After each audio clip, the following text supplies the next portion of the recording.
બધાય પહેલા હાથ આવી રીતે કરો, પછી આપણે નળ ચાલુ કરી દો. આની આવતું હોય ને?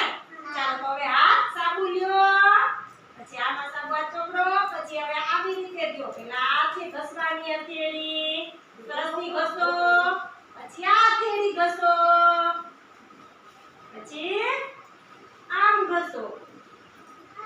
તે વચ્ચે આંગળામાં મેલ હોય ને ઈ ધોવાઈ જાય. પછી આવી રીતે ઘસો, પછી આ હથેળીની અંદર આ ચાંગળી ભેગી કરી અને વચ્ચે હથેળીમાં મેલ હોય ને જો ઈ ઘસો, પછી આવી રીતે ઘસો, પછી કાંડેથી આખું, પછી અંગૂઠો,